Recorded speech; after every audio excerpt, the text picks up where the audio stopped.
Traders, how are you? With Marcello. Today we're doing the recap of what happened in the markets last week, all the markets around the world, the economy, so you can take advantage of that great crisis that's coming. This week we have another situation where we have a series of regional banks that collapsed in the stock market. They haven't quite collapsed yet, but it looks like Warren Buffett was right when he said that we are going to have more bank collapses, but your money's going to be secure. Don't worry.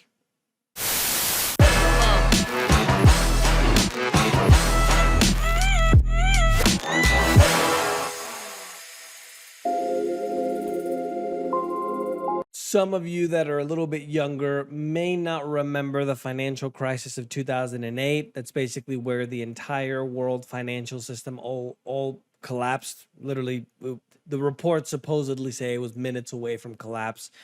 Many don't know that this situation started in about 1999 when there was a hedge fund that collapsed called Long-Term Capital Management, if I remember correctly. And this bubble just seems to be getting bigger and bigger and bigger because now the banking collapse of 2023 is officially larger than 2008. And Conspiracy Marcello wants to chime in here. Conspiracy Marcello says that this is an engineered collapse for that new communist world government coin that awaits us.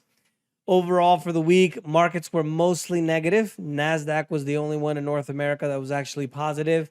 Monday, the last banking collapse of First Republic Bank, that bank was officially taken over by JP Morgan.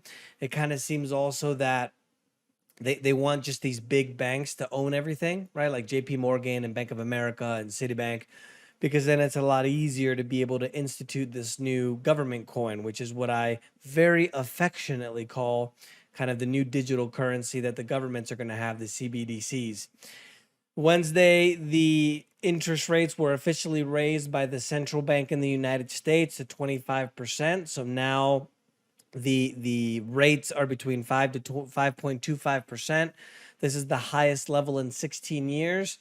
And part of what's going on with this banking collapse isn't just the problem where the interest rates that are rising are causing the investments of the banks to actually go down in value, but it's also a situation with greed, in my opinion. Because what happens? Well, if the central bank interest rates are at about 5% now, that means that you should be getting paid in your checking account or your savings account, 3, 4, 5%.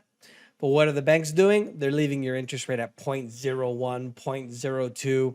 Meanwhile, they take that money, turn around and lend it to somebody else for 5, 10, 15%. So what's part of what's happening now is that we have a lot of people that are taking their money out of the banks and putting them in things like, for example, money market funds.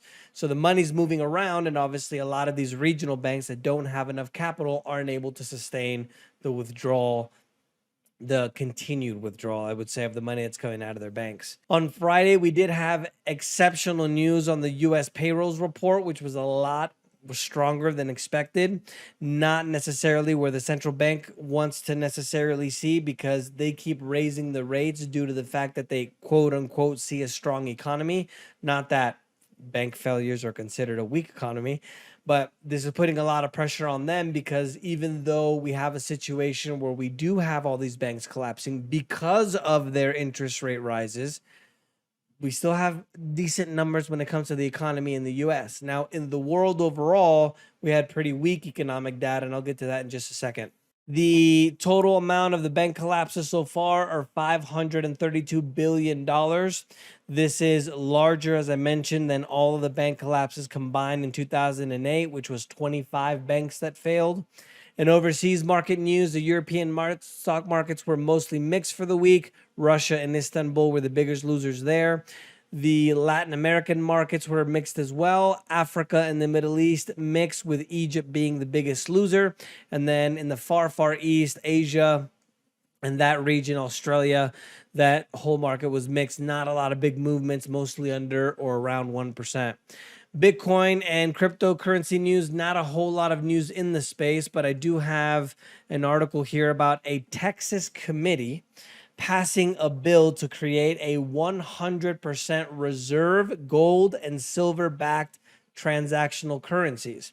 So over the last few weeks, if you remember, we have more and more news and hoopla about people not using the dollar and the coming dollar collapse. We even have states that are doing it now too. And it seems really interesting to me how I always tell you, for example, to pay attention to what they do, not what they say. I would literally just stop watching the news altogether, just everything on TV. I would just stop watching, but that's just me. But it's really interesting to me how we have central banks going on a gold buying spree, which in my opinion is them kind of stocking up for a bigger seat at the table when we have the reset.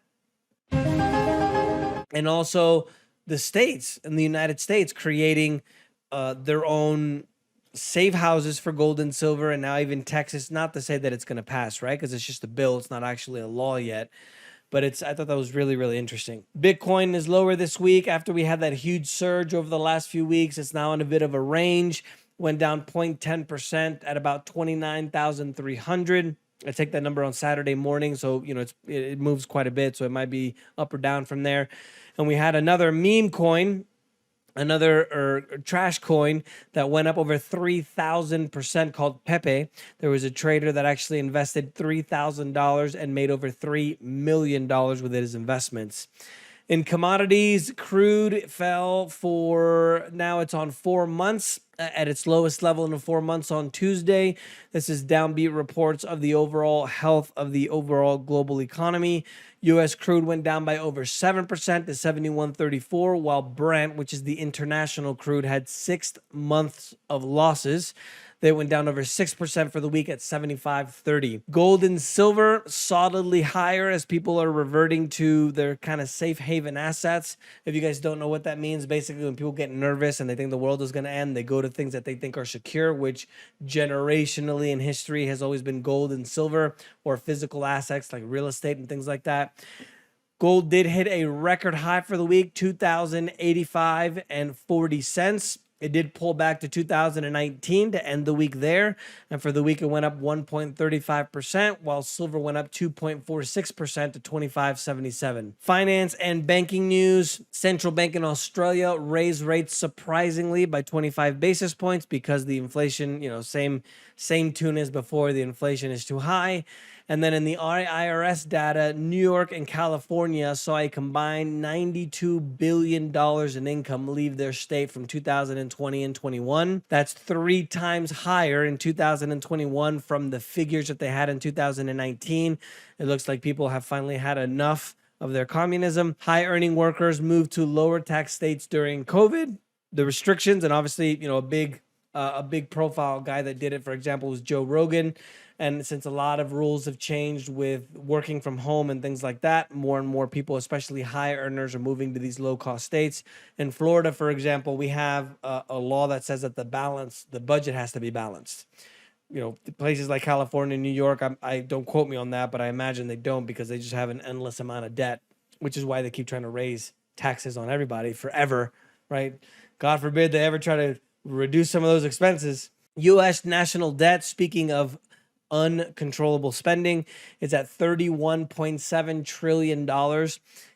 As of this percentage is probably a lot higher. I think I have the article here, but after COVID, right? Let me see if I can just run through this real quick, see if it loads for me. After COVID, over 80% of the dollars in circulation were printed. Yeah, here it is. 80% of the US dollars in existence were printed in literally 2020 and 2021. And it's going to be a lot higher at that point now. The percentage of the debt to GDP ratio, meaning the total amount of debt in the United States compared to the size of the economy, is at about 129% of GDP. During World War II is at 114. And we have this battle now between the Democrats and the Republicans, the left and the right, where we have to raise the debt limit by June 1st, says the Treasury Secretary. Otherwise, the United States is going to run out of money. And there's a situation where the Republicans are saying that they want to decrease spending, they want to balance the budget. Obviously, they only do it when the Democrats are in control, right? Because when a Republican president's in control, let's get all the spending that we need, right? And I always try to do these videos without getting too political because I think most of us are tired of that in the US. But I point this out, that kind of joke, because they're both driving the car off the cliff. It's just one is driving the car slower than the other, right? Let's be honest here. And while the Dems want to continue spending, and obviously not a very good thing in the United States due to the fact that we're already at 129% of GDP. Now, if you didn't know, once a country gets to about 100% of GDP, that's when the problems start arising.